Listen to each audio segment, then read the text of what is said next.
di ayat 4 surat Al-Jumu'ah dan ayat 5. A'udzubillahi minasyaitonirrajim. Bismillahirrahmanirrahim. Dzalika fadlullahi yu'tihi man yasha'u wallahu dzul fadlil azim. Karunia Allah itu seringkali kalau kita sekarang itu hanya dimaknai sebagai rizki. Dan rizki pun disempitkan lagi menjadi duit, harta manusia sekarang. Padahal fadlullah, karunia Allah yang dimaksud dalam ayat 4 ini adalah wa yuzakkihim wa yu'allimuhumul kitab wal hikmah tadi.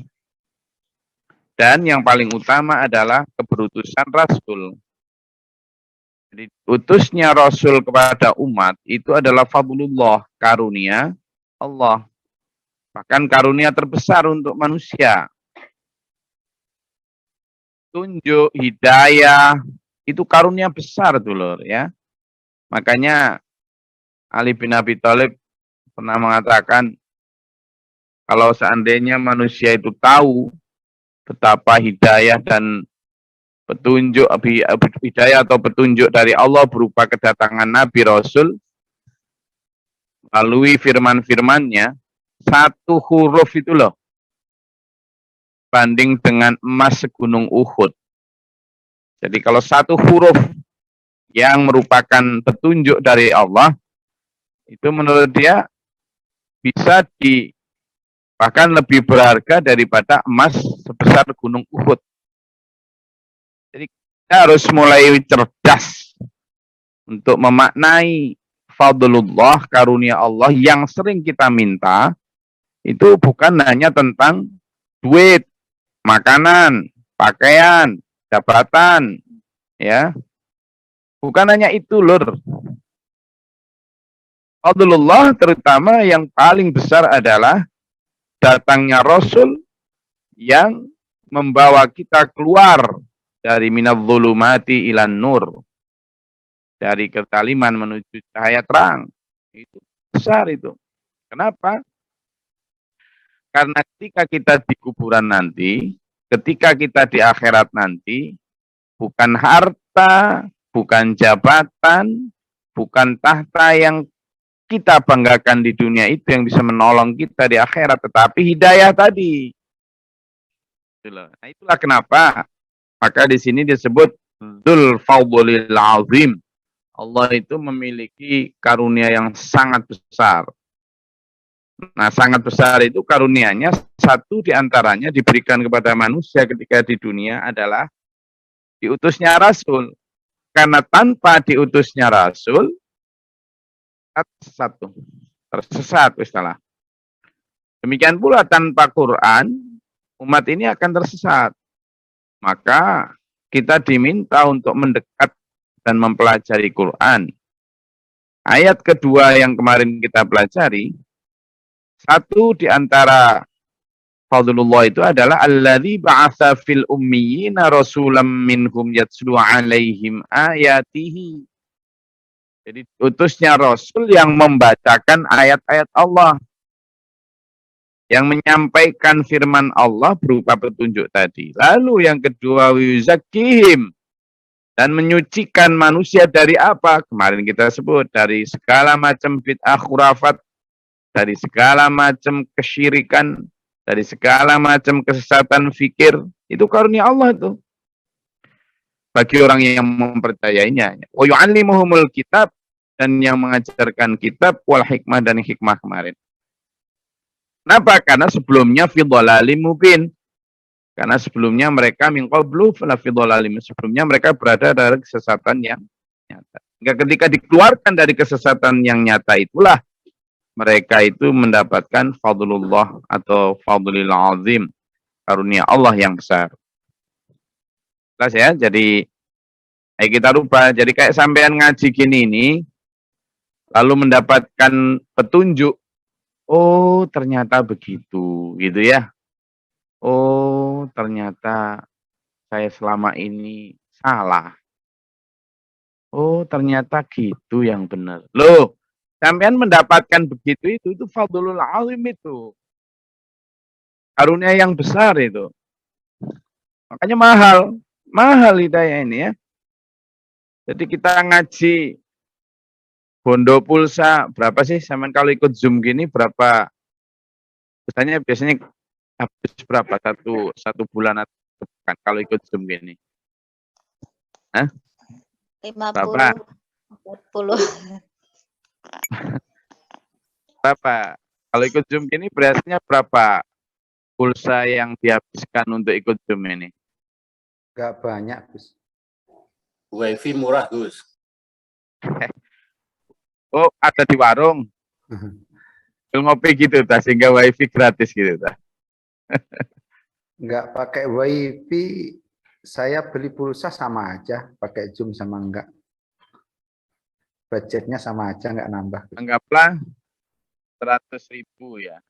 Anggaplah begitu. Pun nggak habisnya untuk ngaji toh.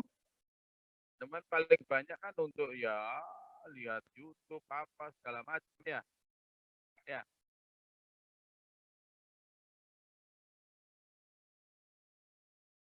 Itu pun tidak hanya untuk ngaji toh, tapi ya lihat YouTube dan lain sebagainya. Taruhlah seandainya 100.000 untuk beli pulsa ngaji tadi. Semuanya untuk ngaji. Sampai masa keselamatan dari neraka dan dimasukkan ke dalam surga 100.000 per bulan itu sama nanggap mahal. Gak bayar belas itu kan baru untuk beli pulsanya. Gitu toh. Belum bayar yang senang nyatat kayak Pak Jo gitu. Belum dibayar itu. Pakai gigi aja masih ngaji kok. Jadi ini yang perlu diperhitungkan. Saya nggak ngomong Gus Glory-nya. Wah ini nggak bisa, saya nggak mampu bayar saya. Nggak mampu. Padahal kalau misalnya dihitung tadi itu, oh ternyata begitu. Alhamdulillah. Apalagi kalau kemudian setelah ngaji sampean amalkan. Waduh mahal sekali ilmunya itu. Itu fadlullah betul itu. Ya. Jadi kenapa? Karena saya menganggap karena banyak juga orang yang sudah mendengar kajian, pertama tidak suka lalu pergi. Itu aja udah kerugian buat dia. Atau suka tidak pergi, tidak mengamalkan. Ya itu baguslah. Tapi ya kita manusia biasa, masih darahnya merah. Itu yang bisa mengamalkan itu kalau darahnya warnanya hijau. Itu biasanya. Dan macam-macam. Itu sudah tingkatan yang juga rugi. Lalu ada tingkatan yang ketika mendengar hidayah, dia percaya dan berusaha mengamalkan. Tapi ya, kan sedikit. Itu sudah ada untungnya. Lalu tingkatan yang lebih lagi, ya diamalkan semaksimal mungkin. Kenapa ini penting saya sampaikan bahwa mengamalkan itu? Karena fadlullah, karunia Allah, itu sampai pada tahap mengamalkan itu. Kalau sekedar ngaji, ya sampean dapat pahala sudah. Dapat, ya meskipun belum mengamalkan, ngaji aja itu dapat. Tetapi khawatirnya pahala yang sampean dapat itu kalah oleh dosa-dosa yang juga sampean lakukan. Sehingga mengamalkan itu menjadi backup. Karena kemudian dapat pahala selanjutnya, yakni pahala mengamalkannya. Kenapa? Karena di ayat selanjutnya, ayat 5, orang-orang yang tidak mengamalkan Quran, sampaikan di sini, masalul ladzina hummilut Taurat. Perumpamaan orang-orang yang menguasai hafal Taurat, ahli kitab, ulama Bani Israel saat itu, ya, yang viral saat itu, umilut Taurat itu, tumalam yahmiluha, tetapi dia tidak mengamalkan isi Taurat. Saya ulangi, dia hebat, dia terkenal, ahli ceramah, wis dicintai banyak umat karena kepandaiannya ceramah, kepandaiannya menafsirkan Taurat, ahli tafsir lah intinya. Film yahmiluha, dia tidak mengamalkan. Maka kata Allah, kamasalil himari yahmilu asfaro. Dia hanyalah seperti keledai yang membawa kitab-kitab tebal. Yang namanya keledai yang membawa kitab-kitab tebal, ya kalau dia kemudian berhenti di jalan, kemudian duduk turun, kan duduknya keledai itu kan kemudian gelendor gitu. Ya kitab-kitabnya ya ditidurin, campur sama kotorannya. Perumpamaannya seperti itu. Keledai itu dianggap binatang yang paling bodoh. Pak, kita perhatikan ya.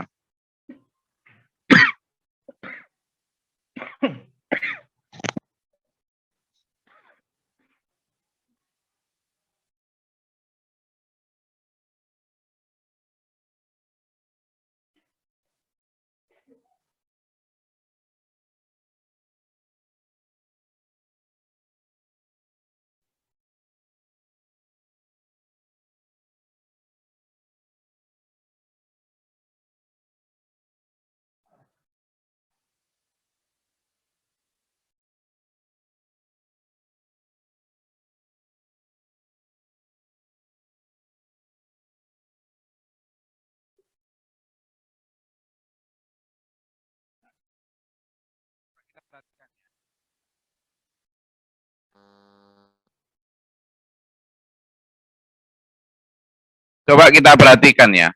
Di situ kalimatnya jelas. Orang yang humilut Taurat. Jadi kalau zaman dulu ya, yang namanya orang hafal kitab itu tidak disebut sebagai hafid ya, tapi hamalat. Hamalat. Jadi karena hamalat itu artinya dia mengamalkan Quran.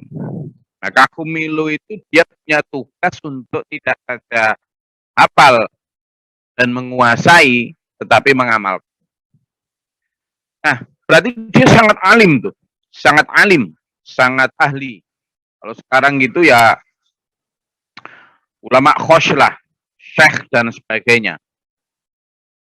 Tapi di satu sisi ketika mereka tidak mengamalkan, disamakan dengan keledai. Padahal keledai itu simbol binatang yang paling bodoh.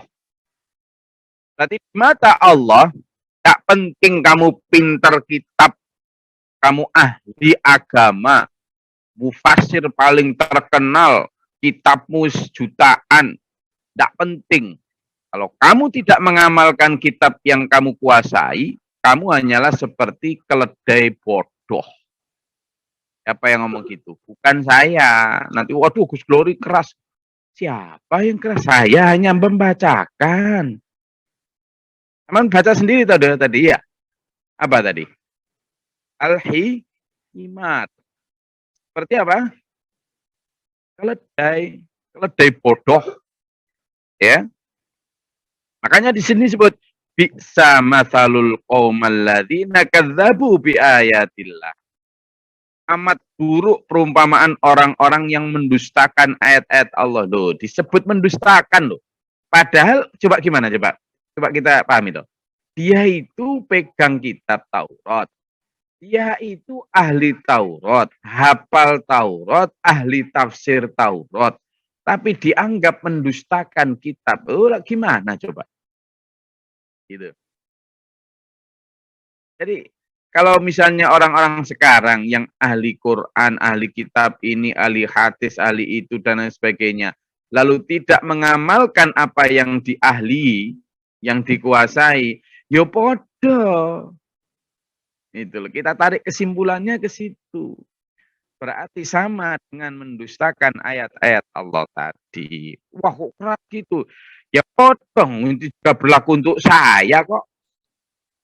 Jadi kalau saya GG ini ngecopok, nah, teman ngerti bahasa ngecopok. Gabrus, apa ya? Itu bahasa tempat saya itu. Gacor. Itu berarti ngomongi itu pinter kayak saya gini, tiap pagi ngajarin sampean tentang tafsir Quran begini ini. Tapi saya masih belum terlalu pinter lah. Banyak yang jauh lebih pintar dari saya. Tiap hari ngajar gini, ternyata Glory ini tidak mengamalkan apa yang diajarkan. Berarti Glory ini ya kayak keledai. Tak terima wis perumpamaan itu. Saya nggak akan mengatakan, Allah kok keras itu. Enggak, ya memang berarti benar. Gus Glory keledai. Kalau ternyata Gus Glory ini hanya ngomong, pintar ngomong, tapi tidak ngamalkan. Yang kemarin kita bahas itu loh, sarung plekat ditondomi di dalam surat As-Saff ayat 2 kemarin loh, iya toh? Iya toh? Yang surat As-Saff kemarin itu loh, sudah disoleh sama Allah gitu kok. Jadi ini bukan hanya berlaku untuk ulama Bani Israel dengan Tauratnya, tetapi juga untuk orang beriman. Dalam surat As-Saff kemarin, caranya orang beriman loh ya. Ya ayyuhalladzina amanu lima taquluna ma la taf'alun. Kemarin itu loh. Jadi untuk orang beriman itu, kenapa wahai orang beriman, kamu itu kok hanya mengatakan apa yang tidak kamu lakukan? Kamu pinter dalil tapi nggak kamu lakukan. Itu untuk siapa? Coba dalam surat As-Saff kemarin untuk siapa itu? Untuk siapa? Untuk orang beriman. Orang beriman. Orang beriman. Berarti beriman itu siapa? Ya di sekitarnya Nabi saat itu. Orang sekarang terus nanti kalau tak ajak ngomong, oh itu enggak bisa, itu konteksnya beda. Itu untuk orang Taurat enggak bisa dipakai untuk orang-orang Islam sekarang. Jangan gitu, itu cara menafsirkan yang keliru itu. Wah, ngajimu itu kurang jauh, nanti digitukan kita. Oke, kalau gitu surat As-Saff itu untuk siapa? Orang beriman. Kalau kemarin surat Al-Baqarah ayat 44 yang at-ta'murunan nasa bil birri itu yang dimaksud adalah kitab Taurat. Tapi ya kita kemudian dengan surat As-Saff ayat 2 berarti itu juga bisa kita tarik kepada kondisi kita di zaman kekinian. Inilah dulur, ayo hati-hati ya. Jangankan, tapi enakan sampean ya. Kalau saya bahaya ini. Saya yang di posisi kayak kemarin misalnya, hari Jumat kemarin, saya harus bagi tugas akhirnya. Karena ada undangan khutbah di 2 tempat bersamaan. Kalau di Polresta Denpasar, insya Allah rutin ya. Rutin saya memang khutib tetap di sana. Nah, ternyata ada orang yang lagi nyari khotib untuk di Hotel Patra Jasa di Masjid Nurul Iman. Nah, minta saya lah, saya gimana saya bagi 2 ya mungkin. Alhamdulillah akhirnya ada batal, ada Gus Bio kemarin yang posisi kayak kami gini ini yang sudah dianggap tadi itu humilut Taurat. Kalau sekarang ya humilul Quran. Yang sudah diberi tugas untuk membawa Quran. Menyampaikan kepada umat sebagai penyambung lidah Rasul. Lalu kemudian tidak mengamalkan. Lah kami ini yang bahaya. Yang kena itu kami. Yang kena jadi kayak keledai itu kami-kami ini. Gitu. Kalau sampean-sampean itulah tidak kena. Sampean itu enggak keledai sampean itu. Kalau kami ini yang keledai. Sampean itu enggak keledai apa sampean itu? Loh, yang kena perumpamaan bahaya resiko kayak keledai ya orang-orang kayak kami ini yang ahli khutbah, ahli ceramah tapi enggak mengamalkan itu. Enak sampean loh ya. Jadi yang kena sama salul qauman ladzina kadzdzabu bi ayatillah. Kami ini dianggap orang-orang yang mendustakan ayat Allah. Bos, itu kan untuk orang-orang kafir, Bos. Tak bisa terapkan. Tidak bisa begitu. Teman mau tak tunjukkan bahwa itu bukan hanya untuk orang kafir. Kadzdzabu bi ayatillah itu. Ya, sama-sama kalimatnya kadzdzabu. Coba lihat. Surat Al-Ma'un itu pakai kalimat apa? Coba. Saya yang bisa bunyikan surat Al-Ma'un. Siapalah. Coba diajarkan sejak kecil. Ya, arah telah diketahui. Coba. Coba.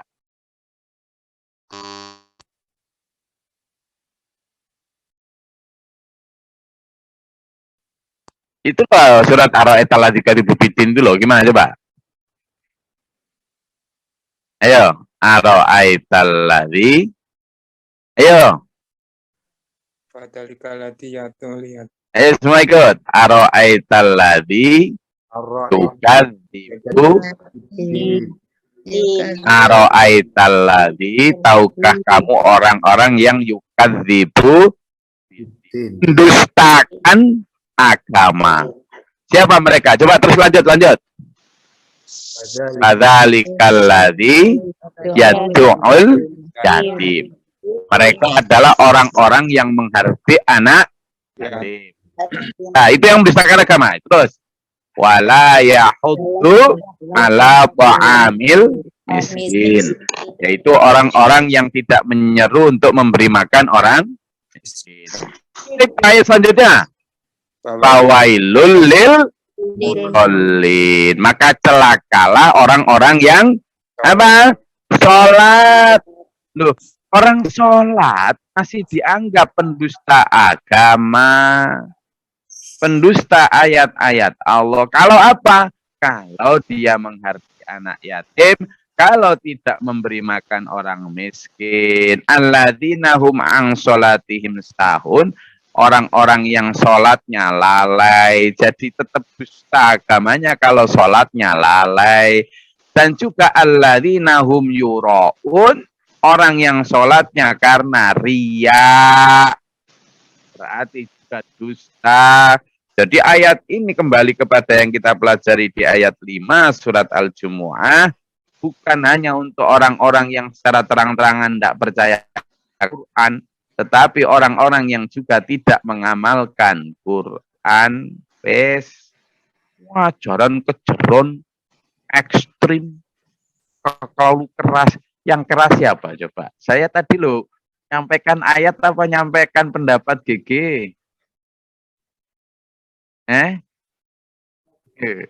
Saya ini ketawa dulu, tetapi hati saya nangis. Kenapa? Waduh, ini kayaknya ngajinya harus mulai dikurangi nih. Ya, ini dikurangi ya. Nah ini gimana coba? Kalau saya ternyata tidak banyak mengamalkan apa yang saya sampaikan, berarti saya menurut ayat 5 surat Al-Jumu'ah kayak keledai. Oh enggak, sakno saya ta. Sekarang ngajinya dibuat Daud aja ya. Sehari ngaji, sehari ndak ya. Ya. Enggak, kasihan saya ta. Ini yang kena sama Salu ini, perumpamaan yang buruk ini bukan sampean loh. Ayah ini. Kami ini. Enggak sakno ta. Kurangi ya durasi ngajinya. Jadi sehari ngaji, sehari enggak gitu loh. Biar beban saya itu enggak terlalu besar. Kalau sampean enggak mengamalkan paling ya dianggap lalai gitu aja. Kalau kami ini enggak ngamalkan itu sudah kemarin dalam surat As-Saff disebut sebagai kabura maqtan indallah, murka besar di sisi Allah. Di ayat Al-Jum'ah, surat Al-Jum'ah ayat 5 malah dianggap seperti keledai. Jadi sampean-sampean dan saya yang tukang khotbah, tukang itu ya rodok hati-hati rek. Ya, wallahu la yahdil qaumadz zalimin.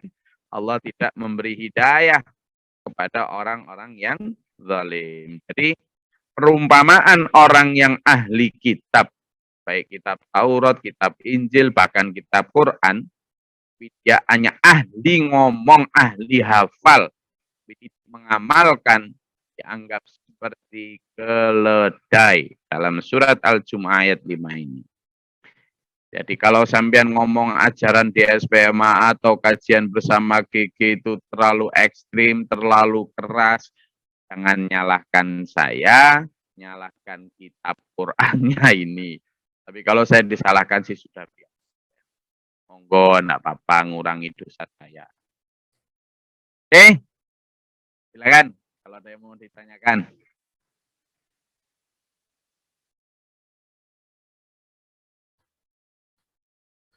Monggo, kita hangatkan dengan diskusi pagi ini, monggo.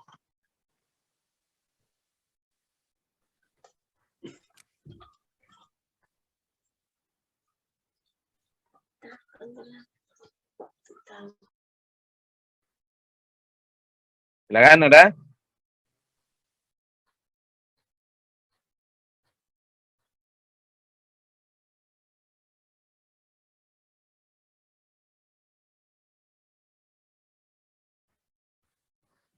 Kan? Ada yang mau ditanyakan atau dinyatakan? Pak Yono, silakan. Ngapunten Gus, kami semua sangat butuh sama Gus-Gus. Jadi kami hanya bisa mendoakan mudah-mudahan Gus-Gus diberi kesehatan, beri kekuatan. Jadi kami tidak bisa membalas dengan apa-apa kecuali hanya doa Gus. Insyaallah. Ngapunten. Matur suwun. Nggih, Pak Yon, karena beban kami jauh lebih berat ya. Jadi menyampaikan ajaran itu aja udah butuh konsistensi, butuh endurance atau ketahanan, juga butuh yang paling utama, yang paling berat itu adalah memberi contoh, mengamalkan apa yang disampaikan. Jadi sebelum saya misalnya menyuruh, sebenarnya bukan saya menyuruh, Quran ya, menyuruh untuk tahajud gitu. Nah kalau saya nggak tahajud terus ya opo, ini kena. Padahal saya hanya menyampaikan, tapi kan nggak boleh. Kalau kamu tugas nyampaikan, ya minimal itu, kalaupun belum bisa memberi contoh baik, itu minimal kamu bersama-sama itu. Mengajak untuk mengamalkan. Nah itu berat. Kayak tadi sebelum saya buka Zoom gitu, ngantuk saya itu, Pol. Ngantuk saya. Sampaikan sama ini, saya sedang di pasar, toh. Nanti sama para TPU, para ustadz ini. Ini gimana ini, ngantuk saya. Tapi saya itu enggak boleh ngantuk. Pada posisi kami gini nih enggak boleh ngantuk. Kalau sampean kan masih bisa, matikan aja kamera sambil ngantuk-ngantuk dikit kan enggak kentara. Iya kan? Kalau matikan aja kamera sambil kerja, entah itu sambil minum kopi, nyeruput atau sambil ngepul, enggak apa-apa, enggak kelihatan gitu kan. Tapi kalau saya kan enggak bisa. Saya harus tetap menampilkan ini. Nah, udah tambah gitu, kalau orang kayak saya gini kan nggak boleh sedih. Orang motivator. Lah kalau motivatornya sedih, ya gimana yang dimotivasi? Padahal saya kan, ya namanya basyarum mitslukum, manusia biasa seperti sampean kan ya kadang sedih ya kan. Apalagi sakit gigi. Waduh, itu repot itu kalau nggak sedih itu. Alhamdulillah untungnya saya nggak sakit gigian. Jadi selain endurance, ketahanan, kemudian pulsa harus selalu ada lagi saya ini. Loh, ya. Jadi semakin banyak kamera yang ikut kayak Zoom gini, ini semakin set habis gitu. Cepet juga habisnya. Kalau itu sih nggak seberapa lah, ya, nggak ngurangi dompet lah. Tapi yang paling berat itu adalah mengamalkan. Jadi posisi saya harus mengamalkan lebih dulu atau sekurangnya bersama sampean, seberat apapun perintah dan meninggalkan seberat apapun larangan, itu harus duluan posisi pengajar itu. Kalau ngelihat ini kan makin bahaya ini kalau termasuk al-himar. Apa tadi? Lebih. Bahaya itu. Gitu loh, tuh. Makanya tadi benar Pak Yon. Saling mendoakan. Ada lagi? Oh, kalau ada yang mau ditanyakan.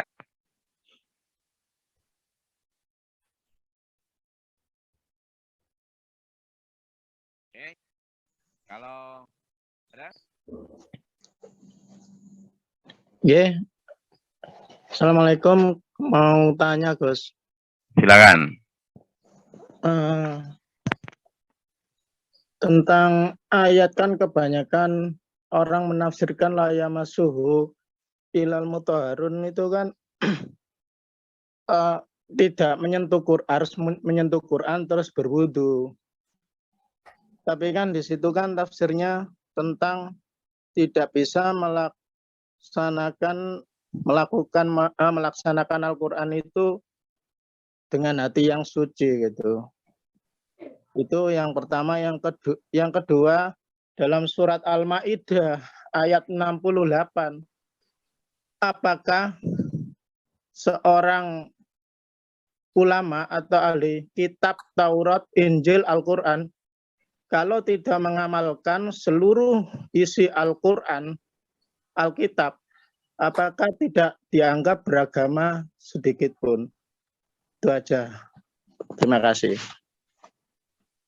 Ya, jadi yang disampaikan Mas Ron itu tambahannya. Jadi kalau di dalam Al-Quran ada a'udzubillahi minasyaitonirrajim la yamassuhu illal mutahharun. Arti pertamanya adalah itu untuk hukum fikih bagi perempuan terutama, bahwa satu di antara larangan orang yang sedang haid itu adalah menyentuh Quran, tidak boleh menyentuh mushaf Quran. Tapi ingat loh ya, di masa Rasul mushaf Quran itu belum ada. Belum ada. Jadi mushaf yang benar-benar tertulis, terbukukan itu belum ada. Ada ditulis tapi dalam kulit-kulit binatang, pelepah kurma, baru begitu. Jadi yang dipegang mungkin yang tidak boleh ya itu ya, pada masa itu. Tapi kemudian diluaskan maknanya menjadi la yamassuhu illal mutahharun. Tidak boleh, tidak bisa menafsirkan Al-Quran kecuali orang-orang yang hatinya bersih, suci. Suci dari segala kepentingan, termasuk kepentingan nafsu-nafsu duniawi. Orang-orang yang masih ada kepentingan politik, kepentingan ekonomi, lalu menafsirkan Al-Quran, khawatirnya mereka akan menafsirkan berdasarkan kepentingan tersebut. Dan sekarang terjadi. Ya, apapun sudah, kalau dia kecenderungan politik ke arah A, ke arah B, arahnya begitu. Sehingga la yamassuhu illal mutahharun. Makna yang pertama adalah tidak boleh menyentuh Quran kecuali orang yang sudah suci dari hadas. Makna kedua adalah tidak boleh, tidak bisa menafsirkan Quran kecuali orang-orang yang hatinya suci dari kepentingan duniawi. Lalu dalam surat Al-Maidah ayat 68 benar memang disampaikan di sana bahwa ada perumpamaan juga di sana, ya, di mana mereka orang-orang yang tidak dianggap beragama. A'udzubillahi minasyaitonirrajim. Di sana sampaikan qul ya ahlal kitab. Jadi wahai katakan Muhammad kepada orang-orang ahli kitab itu, lastum ala syai'. Kamu tidak dipandang beragama sedikit pun. Sedikit pun. Hatta tuqimut Taurat. Sampai kamu menegakkan atau mengamalkan isi Taurat, wal Injil, dan Injil. Dan yang ketiga ini, yang ketiga, wama unzila ilaikum min rabbikum. Dan apa yang diturunkan kepadamu dari Tuhanmu, apa? Quran. Jadi siapapun yang kemudian ahli Taurat, ahli Injil maupun ahli Quran tapi tidak mengamalkan isi itu, berarti lastum ala syai'. Kamu tidak dianggap beragama sedikit pun. Ya. Jadi ini tadi disebut pada yazidanna katsiran minhum ma unzila ilaika min rabbika tughyana wa kufra. Dan apa yang diturunkan Tuhanmu kepadamu itu pasti akan buat banyak di antara mereka lebih durhaka dan lebih ingkar. Quran membuat penyakit-penyakit dalam hati manusia itu berontak. Sehingga manusianya yang berontak. Padahal sebenarnya itu kan obat. Tapi karena penyakitnya yang berontak, manusianya kelihatan yang berontak. Itu. Maka janganlah engkau berputus asa terhadap orang-orang kafir itu. Allah, wala fala ta'sa 'alal qaumil kafirin. Jadi memang benar ya. Itu saling menguatkan. Kalau tadi teman tak ajak untuk tentang ayat-ayat di mana surat Al-Jumu'ah bicara tentang perumpamaan bi'sal mathalu, perumpamaan yang buruk untuk orang-orang yang mendustakan. Maka jangan ditutup seolah-olah itu hanya untuk orang-orang sana ya, untuk non-muslim, tapi untuk muslim juga. Surat Al-Maidah menguatkan selain At-Taurat, selain Al-Injil juga wama unzila ilaikum. Dan apa yang diturunkan kepadamu min rabbikum dari Tuhanmu. Apa itu? Quran.